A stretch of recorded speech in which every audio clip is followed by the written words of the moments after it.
महात्मा फुले कृषी विद्यापीठाचं कृषी संशोधन केंद्र वडगाव मावळ आहे यांनी भाताचे विविध प्रकारचे वाण या ठिकाणावरून विकसित केलेले आहेत। याच्यामध्ये सगळ्यात महत्त्वाचा वाण जो महात्मा फुले कृषी विद्यापीठाचा कोणता असेल तर 1987 साली जो प्रसारित झालेला येथून जो वाण आहे तो म्हणजे इंद्रायणी। आणि ह्या इंद्रायणीने पश्चिम पट्ट्यामध्ये मोठ्या प्रमाणामध्ये भात उत्पादकांच्या जीवनामध्ये क्रांती घडवली आहे। इंद्रायणी भाताचे आगार म्हणून प्रसिद्ध असलेल्या वडगाव मावळ येथे भात उत्पादन करणाऱ्या शेतकऱ्यांच्या सेवेसाठी आता आणखी एका वाणाची भर पडली आहे। ते वाण म्हणजे मावळ फुले 7।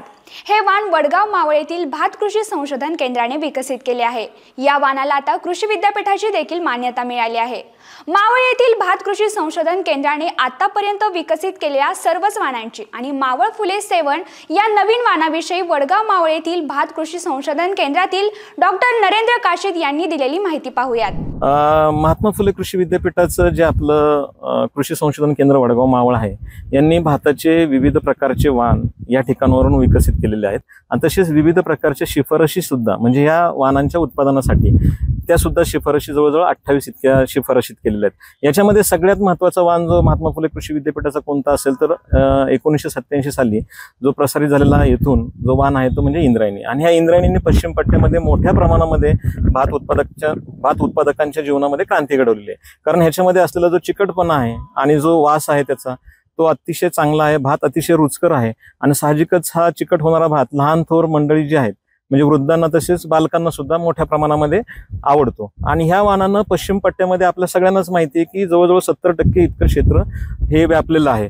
यानंतर येथूनच 1988 साली पवना आणि कुंडलिका हे 2 वाण विकसित झाले। त्या वाणांचा जो प्रसार आहे तो तितक्या प्रमाणामध्ये लोकांनाही तो वाण म्हणजे पवनाला कुसळं होती पहिल्यांदा आणि कुसळे गिरणीमध्ये गेल्यानंतर साहजिकच गिरणीवाले त्याला नाकारायचे, त्याच्यामुळे कुसळे असल्यामुळे पवना नाकारला गेला, तेवढ्या मोठ्या प्रमाणामध्ये तो प्रसारित झालेला नाही। आणि जो दुसरा जो आहे तो म्हणजे कुंडलिका, तो बारीक दाण्याचा असल्यामुळे तो जास्त प्रमाणामध्ये इथल्या लोकांची आवड नसल्यामुळे तितक्या प्रमाणामध्ये त्याचा प्रसार झाला नाही। त्यानंतर 2000 साली फुले मावळ नावाचा वाण या संशोधन केंद्रावरून विकसित झाला आणि तो जाड आणि लांबट असल्यामुळे तितक्या प्रमाणामध्ये लोकांनी या विभागामध्ये इंद्रायणीच्या खालोखाल लोकांनी तो वापरला नाही। यानंतर 2007 साली मात्र फुले समृद्धी नावाचा वाण या ठिकाणावरून विकसित झाला जो इंद्रायणी आणि सोनसाळीचा आपण संकर करून काढला होता। याचा 1000 दाण्याचं वजन 22 ग्रॅम होतं। हा निमगर्भ गटातला वाण होता आणि ह्याच्यातला चिकटपणा मात्र कमी केला गेला होता। आणि ह्या फुले समृद्धी वाणानं खऱ्या अर्थानं पश्चिम पट्ट्यामध्ये अधिक उत्पन्न घेणाऱ्या शेतकऱ्यांसाठी हा लाभदायक ठरला। कारण 100 क्विंटलपेक्षा जास्त उत्पन्न घेणारे बरेचसे शेतकरी मावळ पट्ट्यामध्ये आपल्याला आढळतात की ज्यांनी हे 100 क्विंटलपेक्षा या समृद्धीचं उत्पादन घेतलेले आहे। आणि जे काही आपण पीक स्पर्धा भाताची घेतली जाते त्याच्यामध्ये प्रथम क्रमांक घेणारे बरेचसे शेतकरी हे फुले समृद्धी हे वाण वापरत होते।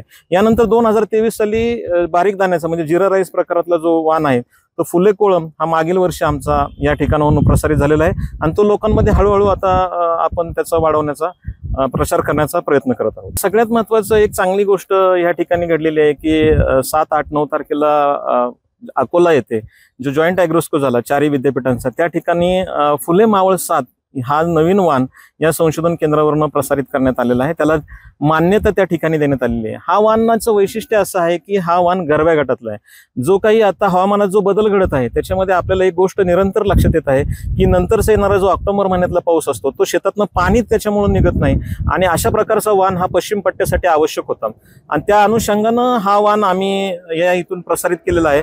हा वाण हा गरव्या गटातला आहे म्हणजे उशिरा येणारा जो भाताचा वाण आहे। तर त्याच्यामध्ये सगळ्यात महत्त्वाचं म्हणजे ह्याला तयार होण्याचा कालावधी जो आहे तो 141 ते 145 दिवस इतका आहे आणि ह्याची उंची जी आहे या भाताची ती 91 सेंटीमीटर इतकी आहे। 1000 दाण्यांचं वजन हे 22.6 ग्रॅम इतकं आहे आणि याशिवाय हा भात हा रुचकर आहे, मोकळा होणारा आहे आणि याला जो आहे ह्याला सुवासही आहे आणि निश्चितपणे हा लोकांना पसंतीस उतरत नाही। ह्या वाणाला आता 4 विद्यापीठांनी मान्यता दिलेली आहे, परंतु भविष्यामध्ये पुढील वर्षी जे काही कायदेशीर प्रक्रिया असतात ह्याच्यामध्ये राज्याची जी काही मान्यता आहे ती घ्यावी लागते।